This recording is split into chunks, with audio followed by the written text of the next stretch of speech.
આપણા ઘરમાં કઈ કઈ વાતે કચકચ થઈ, એવું એક લિસ્ટ બનાવજો.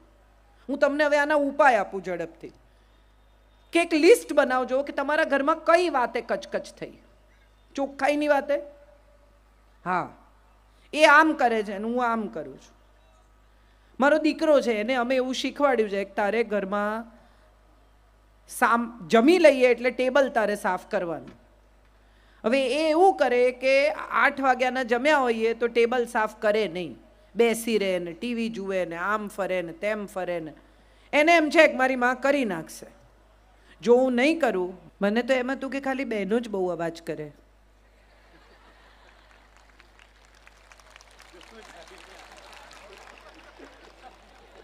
પણ એવું નથી. આપણને કેટલું બધા નથી કહેતા કચકચ કચકચ કરે, આપણો ટાઈમ આવે તો આપણે કહી દેવાનું, એમ થોડી છોડાય.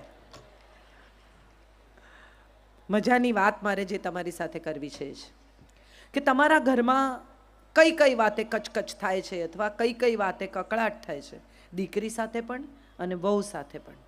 એનું લિસ્ટ બનાવશો ને તો તમને સમજાશે કે તમે તમારા વિચારો બદલ્યા નથી ને એટલે કચકચ થાય છે.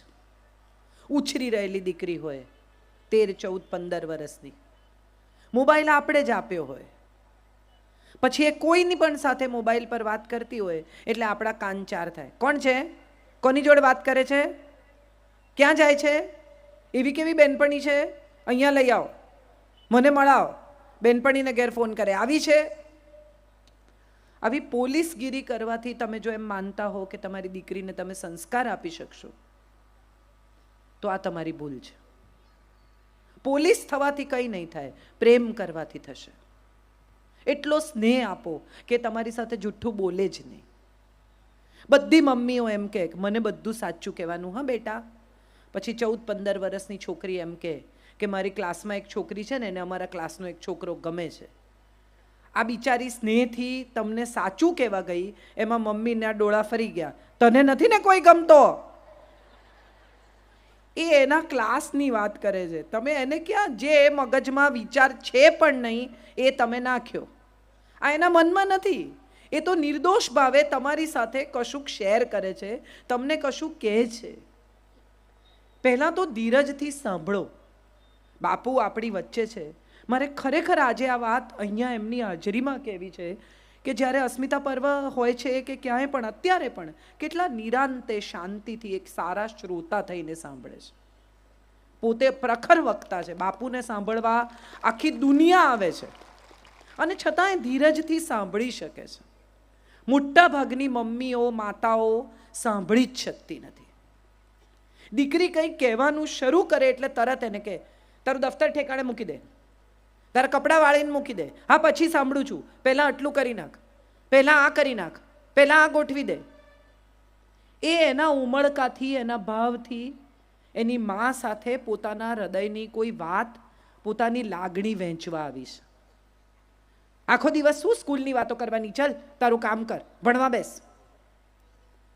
એને માટે જો તમે ઉત્તમ બહેનપણી બની શકો ને તો તમારી દીકરી ક્યારેય એવું કંઈ નહીં કરે જેના કારણે તમારે નીચું જવું પડે. આપણો પ્રોબ્લેમ એ છે કે આપણે માં જ બનીએ છીએ, આપણે મિત્ર બની જ નથી શકતા. અને માં એટલે શંકાશીલ, આખો દિવસ એના પર નજર રાખતી માં.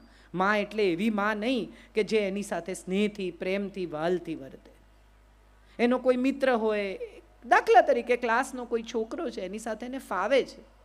એક છોકરા સાથે વાતો કરવી એ ગુનો નથી. આજના જમાનામાં તો નથી જ. સૌથી પહેલું આપણે શું કરીએ છીએ, જો આપણે પાટીદાર છીએ, આ બધા વાણિયા બામણ જોડે બહુ આપણે ભેગા નહીં થવાનું. ના, આ વિચાર એના મનમાં છે જ નહીં. એ તો નિર્દોષ છે, એનો મિત્ર છે, એ વાતો કરે છે, એની સાથે બહુ બહુ તો નોટ એક્સચેન્જ કરે છે.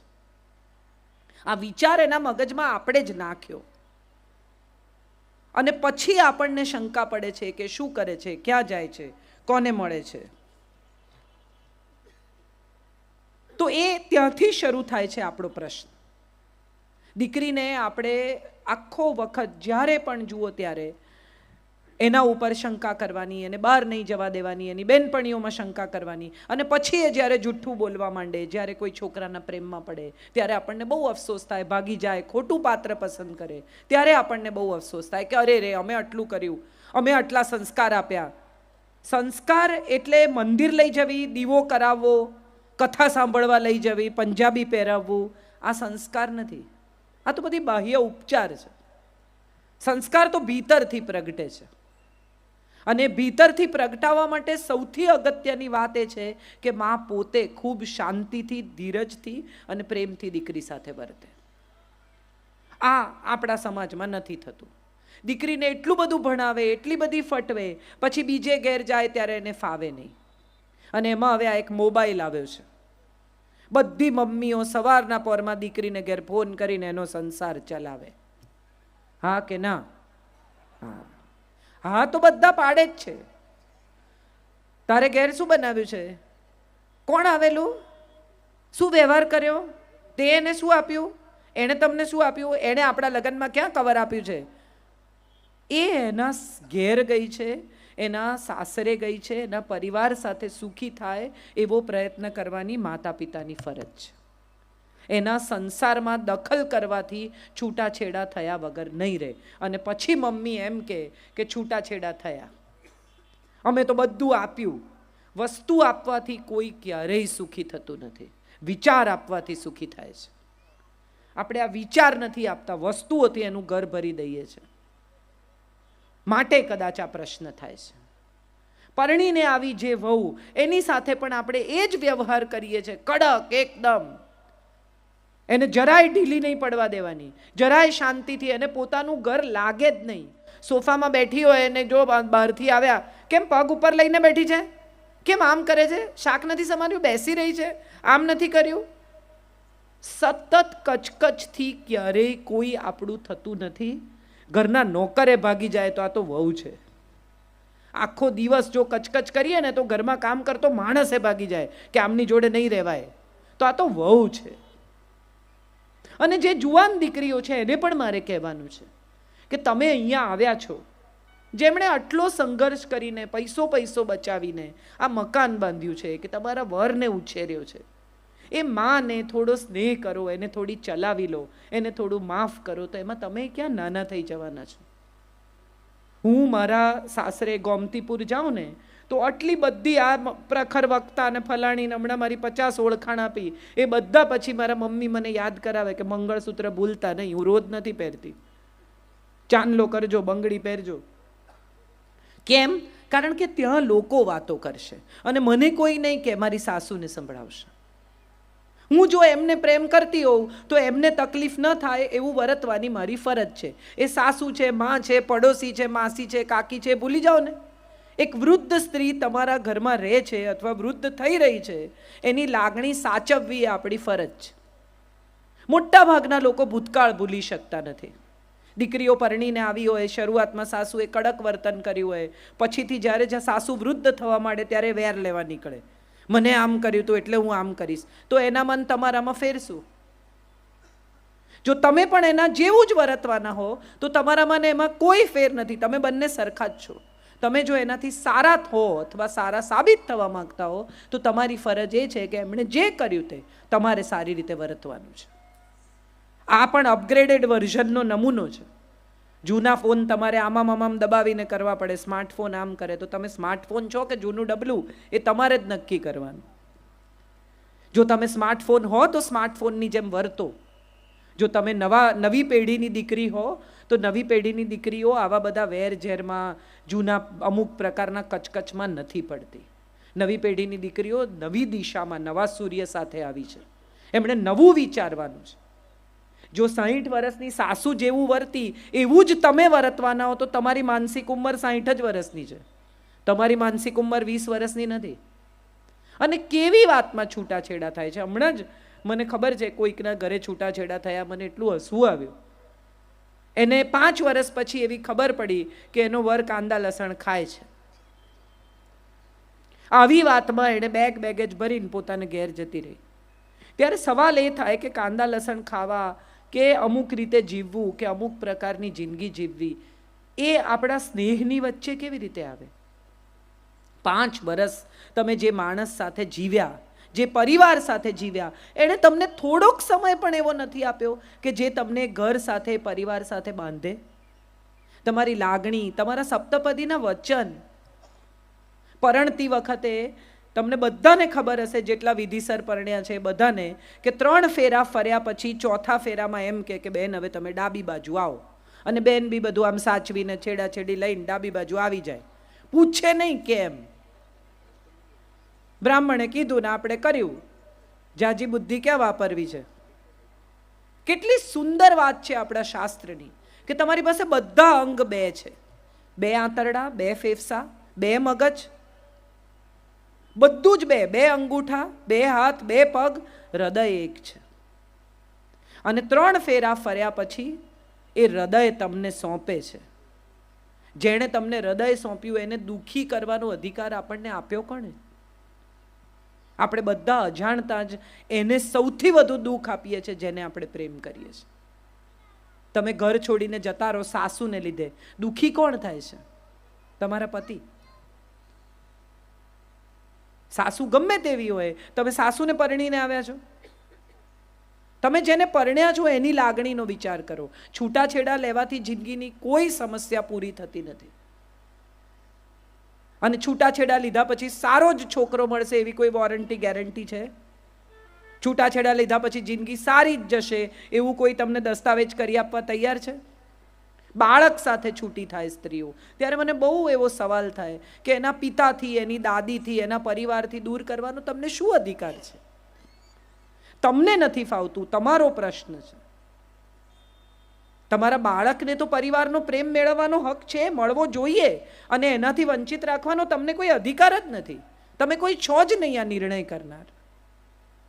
કેટલી બધી સ્ત્રીઓને મેં એવી જોઈ છે, દાદી પાસે જવા ના દે. તમને નથી ફાવતું, તમારી સાસુ છે, એને માટે તો દાદી છે, વાલસોઈ, પ્રેમાળ, અને એ તમારા બાળક સાથે ખરાબ રીતે નથી જ વર્તતા, એ તમે જુઓ જ છો. એ તો બિચારા ઓછા થઈ જાય છે.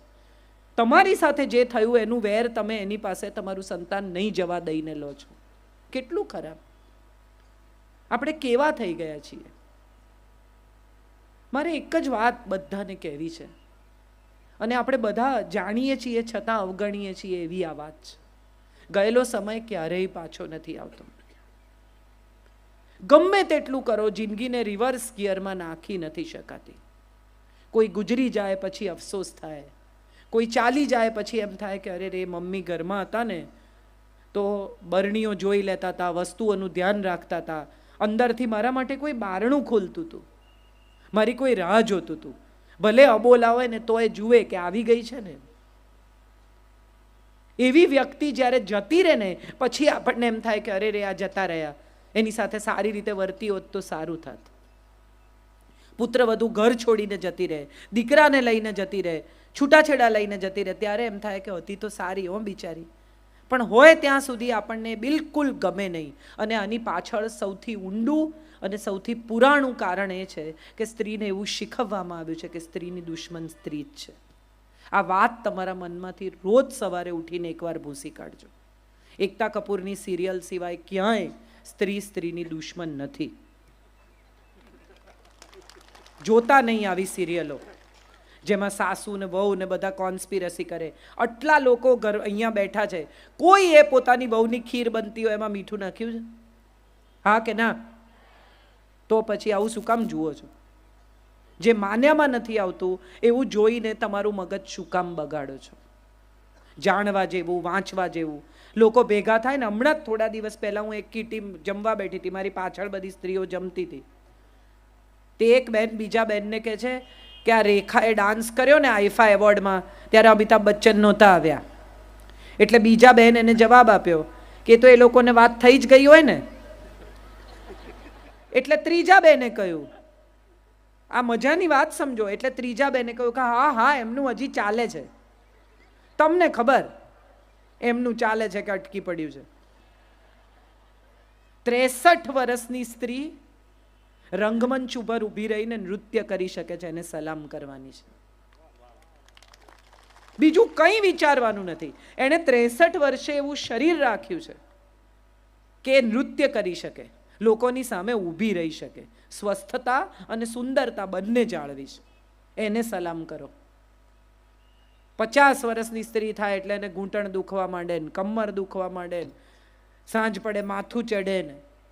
એનું કારણ એ છે કે આપણે બધાએ એટલી નેગેટિવિટી મનમાં ભરી છે ને, નકારાત્મક ભાવનાઓ, કે ધીમે ધીમે હવે શરીરમાં નીકળવા માંડી છે. આને છોડીશ નહીં ને, પેલાને સીધા કરીશ ને, આનું મગજ ઠેકાણે લાવી દઈશ ને, આને તો હું માફ નહીં કરું ને. આવું કેટલું સ્ટોર કર્યું છે માળિયામાં. નવરાત્રિ આવે ને બધું નીચે ઉતારે અને પછી પ્રતિજ્ઞા કરે કે આ વખતે હું નકામી ચીજો કાઢી જ નાખીશ. કાંઈ નકામું લાગે જ નહીં. મૂકવા માંડે ને ત્યારે બધું કામનું. પિત્તળના મોટા મોટા ગળા માંજીને પાછા ઉપર ચડાવે આવતે વર્ષે માંજવા માટે. મનના માળિયામાં પણ બહુ નેગેટિવ વસ્તુઓ છે જેનો આપણે કદી ઉપયોગ નથી છતાં મૂકી રાખી છે. કાઢી નાખો. બિલકુલ નકામી છે આ બધી વસ્તુઓ. ભૂતકાળની કેટલીક કડવી યાદો નકામી છે, કેટલો કચરો નકામો છે. મારે તમને બધાને એક વાત પૂછવી છે. તમારે ઘેર સવારના પોરમાં કોઈ આવીને તમને બેગ ભરીને કચરો આપી જાય તો એનું તમે શું કરો? નાખી દો કે નાની નાની વાડકીમાં ભરીને અડસ પડસમાં આપી આવો કે આ મને કોક આપી ગયું છે, તમને આપી જાઉં? છે કોઈ એવું? હા કે ના? તો આટલા વોટ્સએપ કેમ ફોરવર્ડ કરો છો? હવાર પડી નથી કે મોકલ્યા નથી, વાંચ્યા નથી પણ મોકલી દેવાના. આ જ્યારથી વોટ્સએપ ફ્રી થયા છે ને ત્યારથી એટલા લોકોને સંદેશા મોકલે છે અને પોતે વાંચતા નથી. આપણા બધાના જિંદગીમાં પણ આવા એક ફ્રી વિચારો છે. દાંત દુખતો હોય ને કોક તમને સવારે કહે ને કે મને દાંત દુખે છે, એટલે એને કે તલનું તેલ લગાડો, સિંધા લૂણ ને તલના તેલના કોગળા કરો, કાથો દબાવો, લવિંગ દબાવો, અને તમે પૂછો કે તમે કોઈ દી દબાવ્યું છે કે ના? હો, મેં તો સાંભળ્યું છે. જે પ્રયોગ તમે જિંદગીમાં કર્યા નથી એ બીજાને સૂચવો નહીં. તમારી વહુ સાથે તમે દબાઈને રહો છો, તમે ડાયા છો, તમે સીધા છો, પણ પડોશમાં એમ કહેવાનું કે જવાબ આપી દેવાનો, નહીં સાંભળવાનું. અહીંથી સળગે છે. બીજાની જિંદગી બીજાની છે, તમારી જિંદગી તમારી છે. નેગેટિવ વસ્તુઓનો પ્રચાર પ્રસાર ન કરો. નકામી ચીજો બીજાને ઘેર નહીં આપવાની. શું કામ આપણે જઈને બીજાને એમ કહીએ છીએ કે સીધી કરી નાખો તમારી વહુને? તમે કરો ને તમારી તાકાત હોય તો. આપણાથી એ થતું નથી. પણ કોઈ બે જણાને બહુ બનતું હોય તો તરત આપણી નજર ત્યાં જાય છે. આ નથી કરવા જેવું. કોઈકના ઘરમાં સુખ હોય ને તો એવું શોધી કાઢો કે સુખ શેને લીધે છે, એ વાત આપણે ઘેર લઈ આવો. કે એવું શું કરે છે આ સાસુ વહુ કે એમના ઘરમાં કકળાટ નથી થતો? એકવાર ગાંધીજીને કોઈકે પૂછ્યું કે તમારે ને બાને ઝઘડો નથી થતો? તો ગાંધીજીએ કીધું ના, નથી થતો. એટલે કે કેમ નથી થતો? તો બપોરે 2 વાગે બાપુએ બૂમ પાડી કે બા ફાનસ આપી જજો. એટલે બા ફાનસ લઈને આવ્યા ને કે સળગાવી આપું? કે હા. સળગાવીને મૂકીને ગયા. એટલે જેમણે પૂછ્યું હતું એમણે કીધું કે વાહ વાહ, બધું તમારું કયું માને એટલે ઝઘડો ન થાય. કે ના, એવું નથી. તમે જશો ને પછી આવીને મને પૂછશે કે મગજ ઠેકાણે છે ને, બપોરે 2 વાગે ફાનસ સળગાવો છો. અમે ત્રીજા માણસની સામે નથી ઝઘડતા. મોટા ભાગના લોકોનો પ્રશ્ન એ છે કે એમની જિંદગીમાં ત્રીજો માણસ જ સૌથી મહત્વનો છે. સાથે રહેવાનું આપણે સાસુ વહુએ, માં દીકરીએ, પણ બહારનું કોઈ આવીને એમ કે સંભાળજો, જમાનો બહુ ખરાબ છે, એટલે તરત માનું મગજ ફરી જાય. ડાઈ દીકરી, સમજદાર દીકરી, કયાગરી દીકરી, પણ જો કોઈએ આવીને એમ કહ્યું તમારી દીકરીને કોઈકની સાથે સાયકલ પર અહીંયા જોઈતી, કે તમારી દીકરીને અહીંયા કોકની સાથે આઈસ્ક્રીમ ખાતી જોઈતી, એટલે પૂછ્યા વગર માં મગજ ગુમાવીને કોણ હતું કરીને એનો જીવ ખાઈ જાય. કોઈ શું કહે છે એ મહત્વનું નથી. તમને તમારા સંસ્કારમાં, તમારી સભ્યતામાં, તમારા ઉછેરમાં ભરોસો છે? તમારી દીકરી ખોટું ન કરે એવો વિશ્વાસ છે? તો એ ઘરે આવે ત્યારે સ્નેહથી પૂછો કે બેટા બહાર ઊભી હતી કોઈની સાથે? આટલું જ પૂછવાનું છે. અને તમે જુઓ તમારી દીકરી તમને જવાબ આપ્યા વગર નહીં રહે. આપણે બધા અજાણતા એવું માની લઈએ છીએ કે સંબંધ તોડી નાખવો ને એ જ જિંદગીનો છેલ્લો છેડો છે. દીકરી ભાગી જાય, મા બાપને કહે નહીં, કોલેજની બહાર ઊભેલા છેલ બટાઉ છોકરાઓ હોય, ચશ્મા પહેરે, ચાવી ફેરવે, 2 બટન ખુલ્લા રાખે, આમ વાળ ઓળે, એટલે છોકરીને ફિલ્મના હીરો જેવા લાગે. પણ આ ફિલ્મનો હીરો જિંદગીમાં ઝીરો છે, એક પૈસો કમાતો નથી. એવી તમને ત્યારે ખબર પડે કે જ્યારે તમે એની સાથે ભાગી જાઓ, ઘેર પાછા જવાની જગ્યા ન હોય એવું છોડીને. એના ઘર પરિવારના માણસોને કેમ નથી મળાવતો? જો ખરેખર સાચે જેન્યુઇન સારો છોકરો છે તો એ કેમ ખાલી તમારી જોડે ફોન પર જ વાત કરે છે? કોણ છે એના મા બાપ? ક્યાં રહે છે? શું કરે છે? તપાસ કરો.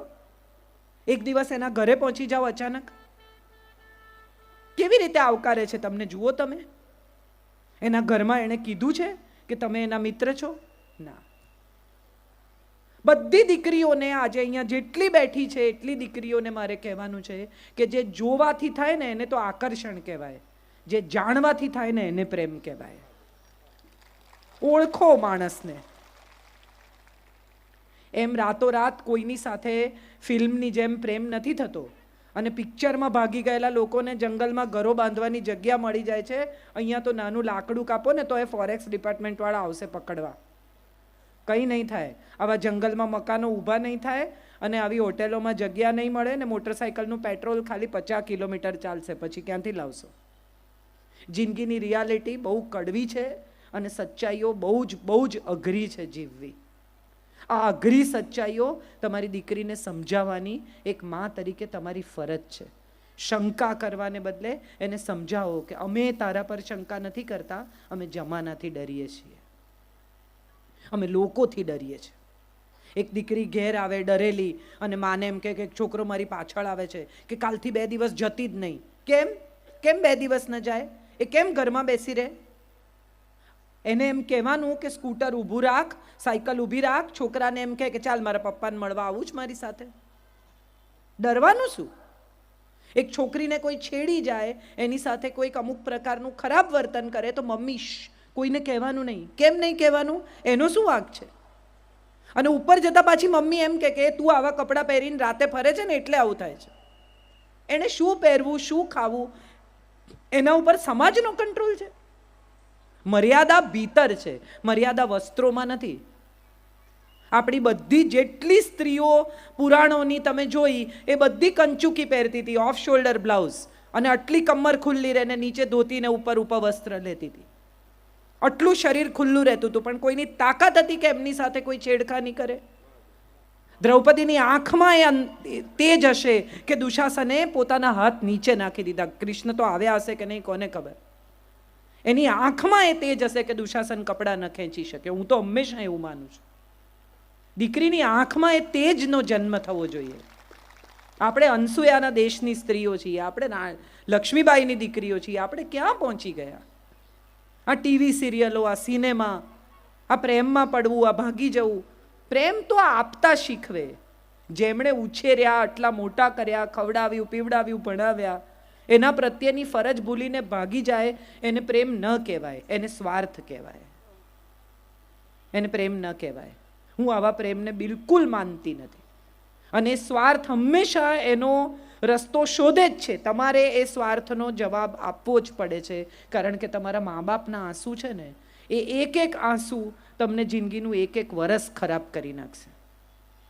આ યાદ રાખજો.